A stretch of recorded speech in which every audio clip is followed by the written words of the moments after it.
Hello there, everyone. I'm Gaylen Morse, and welcome to Journey to Recovery. It's great having you along today. Our podcast today is Overcoming Depression, Part 1. On today's program, we'll talk with Dr. Hal Baumchen about times of despair, discouragement, and depression. And we'll look at ways to boost your mood, overcome depressive feelings, and sustain your recovery. Thanks for joining us today. Our podcast focuses on the co-occurring disorders of mental health and substance abuse. We present a wide range of thought-provoking, hopeful, and positive topics from a clinical yet practical perspective. And we provide a solid, truly integrated co-occurring disorder resource you can use in your treatment program or in your own recovery. Our host is Dr. Hal Baumchen, a licensed clinical psychologist and licensed alcohol and drug counselor. He's the executive director of Northland Counseling Services and the clinical director of North Star Regional Co-occurring Disorder Treatment Programs. He's an author, speaker, and clinician with over 30 years of counseling experience. I'm here today with Tim Bode, Operations Director at Northland Counseling Services, and with Dr. Hal Baumchen, our host at Journey to Recovery.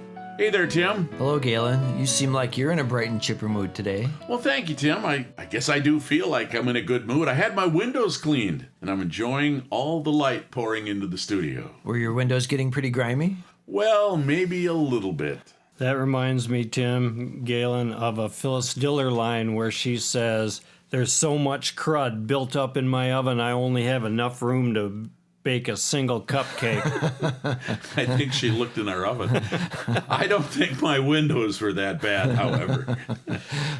Well, no, of course not, Gaylen. But in terms of our mood, I think it seems like the windows of our mood and of our soul get so dirty and so grimy. The sun gets blocked out and the light gets dim. And the whole world is a dark and cloudy place. And I think depression can actually feel like that. Mm-hmm. So don't you think that everyone goes through depression from time to time? Yeah, and we've talked about this before, that I'm always in a pretty chipper mood, pretty happy and optimistic. So I would say a lot of people go through some down moods, and we're going to talk about some facts and figures later on, but the chances of somebody having major depression is about 10%. So 10% at any given time, they're going to have some symptoms of depression. And about 20% of everyone in America is going to go through a major bout of depression sometime in their life. Depression, as you could guess, has both medical and emotional parts to it, and it influences both young and old. It's like it's indiscriminate, where it can tap you on the shoulder if you're a man or a woman or a child, or if you have good support or not. So it really can affect everybody. And so there are different kinds of depression, right? There's chronic depression or episodic is the other one, where it's kind of short and you go through some kind of situation or circumstance. And then the chronic depression can last for years. We used to call it dysthymia. Now it's a persistent depressive disorder in our new manual called the DSM-5, and they relabel things. But they called it major depression recurrent and severe, and then that looked so much like this dysthymia, they sort of relabeled the whole package. But again, people get depressed and stay depressed for quite some time. So can you talk a little bit about how that ties in with co-occurring disorders? Right, so we try to talk here about co-occurring disorders where you might have substance abuse problems and then an emotional or mental health problem. And depression is one of those big ones that comes up along with the alcohol or substance abuse, where people start using alcohol or drugs because they're depressed. And the other way around happens as well. Right. You could guess this, where you drink long enough, it screws up your life so bad, and it makes things so difficult for you, circumstances-wise, and it actually begins to affect your body, so you end up depressed the other way around. Right. Yep, either way. So at least 3/4 of the patients with dysthymia end up with some kind of co-occurring disorder, such as drug addiction or alcoholism, or an anxiety disorder That's really common in depression. I used to think, are you depressed or are you anxious? Pick one, But it wasn't like that. About half of all the people that say they're depressed also say they're anxious. So that you can have kind of co-occurring disorders, not just with substance abuse, but you could have depression and gambling problems or a sex addiction or some other things going on too. And about half of all the people who are depressed say that they're abusing substances. And let's talk about what you can do. Right, about some treatment options for depression along with co-occurring disorders. Yeah. Right. I'll bet you can guess this, Tim, that you're going to need to treat them both. Yes. If you have a substance abuse problem and you have some depression, you're going to need to stay on top of both. If you just help the depression, if you could do that, but you kept drinking or using drugs, it's probably going to drive the depression again. Or if you could stop drinking for a while, but you didn't do anything with the depression, I'm wondering if that just sets you up for a relapse. So in treatment of co-occurring disorders, you've heard me say this, and we say this in the clinic, we're going to have to treat them both at the same time in the same place with the same treatment staff. Right. The good news for me is treatment works. Because of the complicated and life-encompassing nature of depression, you might think at first glance that you can't get treatment, but the truth is you can. You just got to touch a bunch of different areas, like shooting it with a shotgun. You got to hit it from all angles. Yeah. Treatment often does too little for too short a time in too few of areas to make any lasting impact if you don't spend enough time and energy at your treatment. So be careful there. So like, hey, I took an antidepressant medication for 2 days. It didn't help. Or I saw a counselor once and it didn't do any good. With treatment for depression, you got to stay at it. Right. So I'm sure that's discouraging for people, who are experiencing that. And many people grow frustrated, maybe consider giving up. So we're here to tell you, don't give up. Don't stop. Right. Don't stop your treatment. And when I come across somebody who's started to use a medication and it doesn't work, I can kind of sense the hopelessness that they feel, some kind of despair. Like, I've tried this and it doesn't work for me, but try another medication or get some counseling. You've heard me say this too, Tim, that counseling and medication work better than either one alone. Right. So counseling and medication work better than counseling, and counseling and medication together work better than medication. So try a couple of different things. And then we're going to talk on this broadcast and on our next one about various things that you can do that really help in the treatment of depression. Right. So can you tell us a little bit, Dr. Hal, what you've learned about depression in your experience over the years? One of the things, Tim, is, I don't get depressed. This came from a friend of mine, Dr. Neil Anderson. He said, one time I got depressed. It was the worst 20 minutes of my life. And I feel a little bit like that too. On the other hand, over the last 30 years or so, I've worked with so many depressed people. I really feel for them.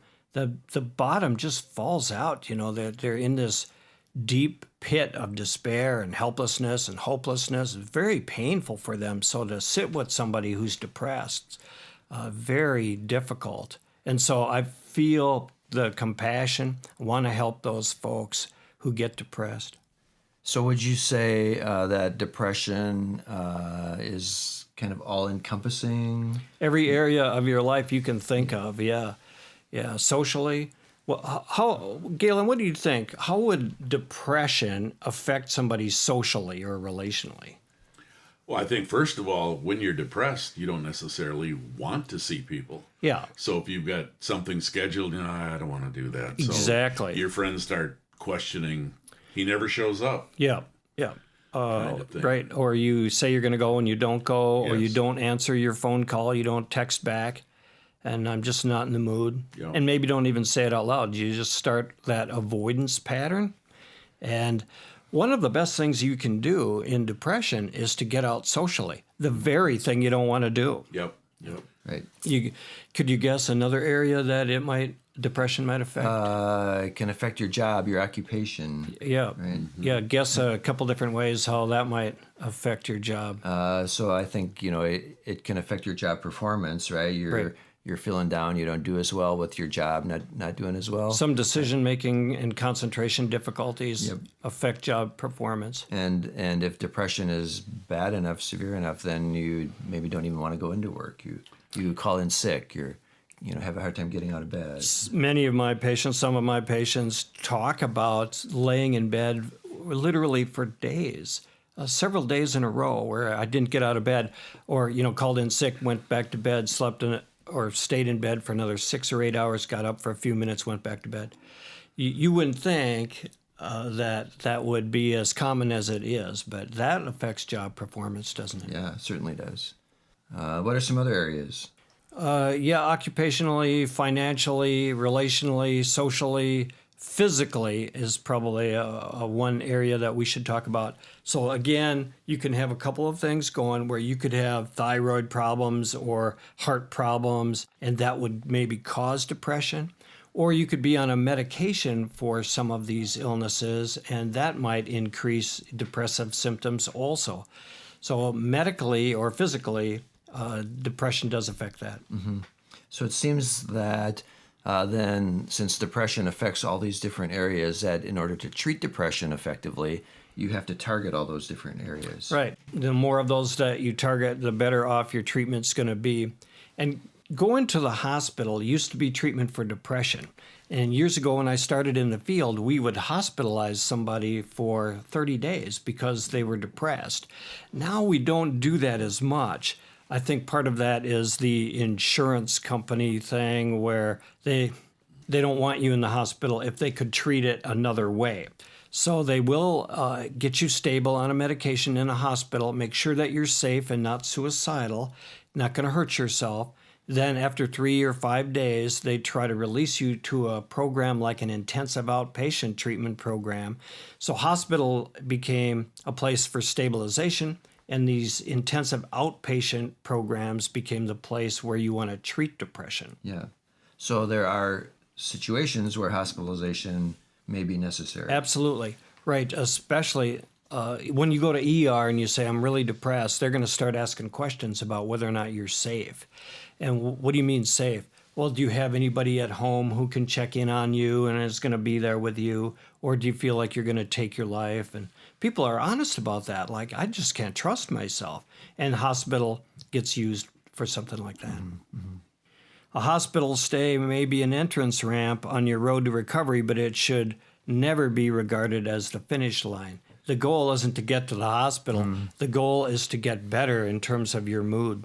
In addition to targeting problem areas that surround and produce depression, it's really valuable to recognize your strengths and your personal or emotional resources. So not just your weaknesses, your sense of helplessness, but what do you have for strengths? Right. So I think the recovery from depression is certainly easier if you have a supportive spouse, a compassionate group of friends, a stable job, or some of those other key qualities and attributes.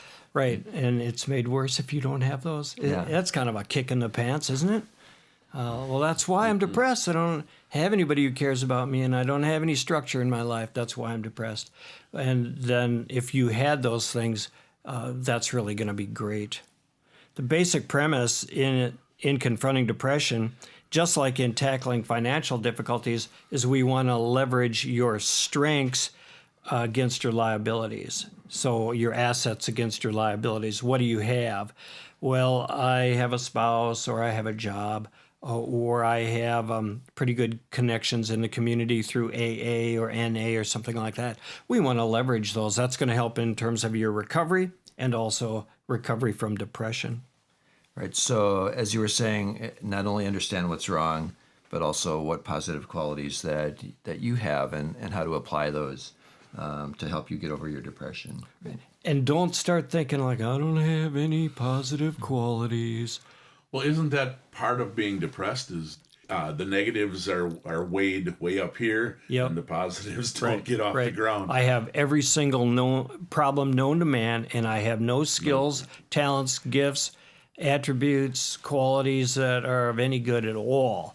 So we see that all or nothing, black and white thinking in depression. Absolutely. This might be a good point to talk about some facts about depression. In 2014, for example, we'll start with this one. An estimated 15.7 million Americans had at least one major depressive episode within the last year, which is 6.7% of the adult population. Yeah, so I hear stats like that. 6 to 10% at any given year in America are going to be depressed. So that's a lot. Yeah. Yeah. And 80% of all people with clinical depression who have received treatment actually get better. So that's nice to see. That's a good statistic. Yeah. Seems that women experience depression quite a bit more than men. Is that safe for us to say here, Gaylen? It's probably politically incorrect, but it is true. Yeah, it is true. Right. And not that men don't have problems. And men do have more maybe substance abuse problems and less depression here. But women are affected by depression more than men are. And is there any hereditary indicators for depression? Yeah, I think you're 3 times, depending on who you read, 1.5 to 3 times more likely to be depressed if you have first-generation relatives that are depressed also. So it's not just like I grew up with a depressed mom, so I learned how to be depressed from her, but I think there's some genetics that are at play here as well. Yeah. And 1 in 4 young adults will suffer an episode of depression before age 24. Right. Think about that for a second. 25% of all college students are going to get depressed. We're talking about the young people in that age group, but also that stat applies to college-age kids. Why would you get depressed in college? Got a guess? Why would you have a higher rate of depression? Well, you talked earlier about depression and anxiety kind of going hand in hand, and I would think the anxiety might be able to lead you into depression. Yeah, all those things that are kind of new for you that you're experiencing, deadlines, and maybe you're responsible for yourself, where your parents were taking care of some of that when you were a kid, and now you're on your own. Right, and certainly pressure from doing well in your classes, having to perform. Yeah. I think there's drug and alcohol pressure here as well. Yes. Experimentation and peers. And I've had clients who told me that they would skip class, we'll get to that in a second, sleep in till noon or 1 o'clock, then feel wide awake by 3 or 4 o'clock, start partying in the early evening, party until the bars close, go home, eat a meal, fall asleep, stay in bed, miss class again, and the cycle continued until you're basically in danger of being kicked out of school. Right. And then mom and dad have brought the kid to me and fix this kid. We've got depression going on and we've got substance abuse problems going on. With all the intense pain and agony that so often comes with depression, it's no wonder that those who suffer wish that it would fade away or they could somehow find that magic pill or push a button and make it go away. But I'm a firm believer in that maybe we can use those down times or those bleak times in our lives. Maybe it helps us be compassionate towards someone else or be creative so we can get something out of being depressed. I think what we're going to do is... we didn't even fully talk about all the symptoms, but I'd like to come back to this on our next podcast, talk about some of the symptoms of depression and what we can do. Thanks, everybody, for listening to today's podcast. Today, we were talking about overcoming depression, and we certainly hope you found it helpful. Also, we invite you to check out resources on the web at journeytorecovery.com. where you can download other materials that help you develop skills to identify emotional problems, reduce symptoms, and prevent relapse at journeytorecovery.com. We've been visiting with author, speaker, and clinical psychologist, Dr. Hal Baumchen. I'm Gaylen Morse. Thanks for listening to today's program. See you next time on Journey to Recovery. Remember, recovery is a journey. Enjoy the ride.